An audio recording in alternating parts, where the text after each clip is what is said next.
जमींदार मुझसे ले जाता है, उसको किसानी करनी भी नहीं पड़ती, उसको खेती करनी भी नहीं पड़ती और वो कमा लेता है। वो हमसे ज्यादा कमाता, हमसे ज्यादा सुखी है, हम तो उसी के लिए काम कर रहे हैं। तो बोली ओके नो प्रॉब्लम, मैं जमींदार के पास चली जाती हूँ, वो ज्यादा सुखी है। तो असली सुखी जो मिनिस्टर है ना राजा के, वो सबसे ज्यादा सुखी हैं। उन्हें क्या करना है, वो तो हमको दंड देते हैं, हमसे टैक्स लेते हैं, हमसे सब वसूलते हैं और आराम से राजपाट का सुख भोग रहे हैं। हर दिन नया होता है और उससे कोई फर्क नहीं पड़ता कि कल क्या हुआ, हर दिन हम नई शुरुआत कर सकते हैं। ये भगवान बुद्ध का वचन है। क्रोध को पाले रखना एक गर्म कोयले को किसी और के ऊपर फेंकने की नियत से पकड़ने के समान है कि मैं किसी और के ऊपर कोयला फेंकने वाला हूं, गरम गरम कोयला किसी और के ऊपर फेंकूंगा। जब इस नियत से मैं उसको पकड़ता हूं तो पहला हार्म मुझे होता है। पहला मेरा हाथ जलता है, बाद में कि कोई और जले या ना जले ये पक्का नहीं है, लेकिन मैं जरूर जल जाऊंगा। छठी कहानी, सर्च फॉर हैप्पीनेस। भगवान बुद्ध के पास एक अश्वेत रंग की, साधारण भाषा में बोलते हैं थोड़े सांवले काले से रंग की एक लड़की आई। बोले मैं बहुत दुखी हूं क्योंकि मैं इतनी बदसूरत हूं, मैं बहुत दुखी हूं, मैं क्या करूं, मैं कैसे आनंद को प्राप्त करूं, कैसे मैं खुश हो जाऊं, मुझे खुश होने का उपाय दीजिए। इतनी अगलीनेस, इतना गंदा मेरा चेहरा है, मैं काली हूं, भद्दी लगती हूं, इसलिए मैं दुखी हूं, मेरे दुख को समाप्त करिए, मेरे को मुझे कोई रास्ता दिखाइए। भगवान बुद्ध मुस्कुराए, बोले मैं रास्ता दिखाना चाहूंगा, पर मेरा एक काम करिए, जाइए किसी ऐसे आदमी को पकड़ के मेरे पास ले आइए जिसके जीवन में कोई दुख ना हो और बहुत खुश हो। बोले बहुत आसान है। बोले कैसे आसान? मैं अपने किसान जिसके यहां काम करती हूं उसके पास जाती हूं, क्योंकि काम मैं करती हूं और कमाता वो है। तो वो किसान के पास गई, बोली मालिक कल भगवान बुद्ध के पास जाना है क्योंकि मुझे कैसे ऐसे व्यक्ति को मिलाना है जो हमेशा खुश रहा, उसके जीवन में कोई दुख ना हो।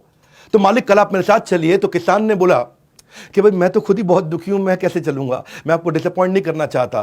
बोले मालिक आपके पास तो जमीन है, पैसा है, खाना है, आप कैसे खुद दुखी हैं? तो किसान ने जवाब दिया कि मेरे पास जमीन है, खाना है, पैसा है, लेकिन ये सब कुछ मैं जमींदार को दे देता हूं। जमींदार मुझसे ले जाता है, उसको किसानी करनी भी नहीं पड़ती, उसको खेती करनी भी नहीं पड़ती और वो कमा लेता है। वो हमसे ज्यादा कमाता, हमसे ज्यादा सुखी है, हम तो उसी के लिए काम कर रहे हैं। तो बोली ओके नो प्रॉब्लम, मैं जमींदार के पास चली जाती हूँ, वो ज्यादा सुखी है। तो जमींदार के पास जाती है और बोलती है कि भगवान आप मेरे साथ चलिए, मुझे भगवान बुद्ध के पास जाना है, किसी ऐसे व्यक्ति से मिलाना जिसके जीवन में कोई दुख ना हो। जमींदार हैरान हो गया, बोले मैं तो सबसे ज्यादा दुखी हूं। बोले आप कैसे दुखी हैं, आपके पास तो इतना पैसा, इतना रिस्पेक्ट, इतना सम्मान है। बोले मुझे दुख है और परेशानी है और टेंशन है, चोरों की, लुटेरों की, डकैतों की, हर समय मुझ पर नजर रखते हैं, रात को मैं ढंग से सो नहीं पाता। तो बोले फिर कौन है सुखी व्यक्ति? बोले असली सुखी जो मिनिस्टर है ना राजा के, वो सबसे ज्यादा सुखी हैं। उन्हें क्या करना है, वो तो हमको दंड देते हैं, हमसे टैक्स लेते हैं, हमसे सब वसूलते हैं और आराम से राजपाट का सुख भोग रहे हैं। कहती कोई बात नहीं, मिनिस्टर के पास जाती हूँ। जब मिनिस्टर के पास जाती तो वहां भी यही उत्तर मिलता है उसको कि मुझ पे तो जनता का गुस्सा फूटता है, युद्ध का परिणाम मुझे सब झेलना पड़ता है, इतनी तकलीफ है, जो राजा बोलते करना पड़ता है, कोई छुट्टी नहीं मिलती, 365 दिन काम करना पड़ता है, मैं राजा के साथ जुड़ा हूं लेकिन सारी तकलीफें मुझे को झेलनी पड़ती हैं। तो उसको समझ में आया कि ओ राजा राजा को कोई इंस्ट्रक्शन नहीं देता, राजा सबको इंस्ट्रक्शन देता है। तो वो सुखी होगा। जब वो राजा के पास गई तो राजा का भी वही हाल। राजा बोला नहीं मैं तो बहुत परेशान हूं। बोले तुम क्यों परेशान हो? बोले मेरे दुश्मन मेरे ही घर में रहते हैं, कब कौन मुझे मार दे पता नहीं, ना मैं सो पाता हूं ना पीस ऑफ माइंड है। मैं तो इतना परेशान रहता हूं कि मैं कहीं अकेले भी नहीं जा सकता, मेरे साथ में इतने लोग जाने पड़ते हैं और कभी कभी मन करता है कि मैं भी अकेले में बाजार जाऊं, कुछ खाऊं पीऊं, लेकिन इतने लोगों के साथ जाना पड़ता है क्योंकि हर समय टेंशन में रहता हूं। तो वो भगवान बुद्ध के पास गई, उसने सारी कहानी सुनाई, ऐसा ऐसा हुआ। किसान के पास गई, जमींदार के पास गई, मिनिस्टर के पास गई, राजा के पास गई।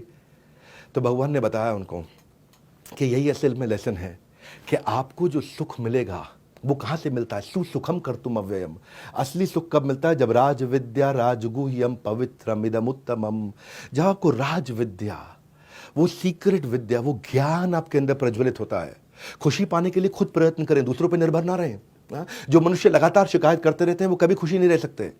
तो पवित्रमिदम उत्तमम सुसुखम कर्तुम अव्ययम, कि इतना सुख जो कभी समाप्त नहीं होगा। ये सुख बाहर नहीं मिलता, ये भीतर है, आपके अंदर है।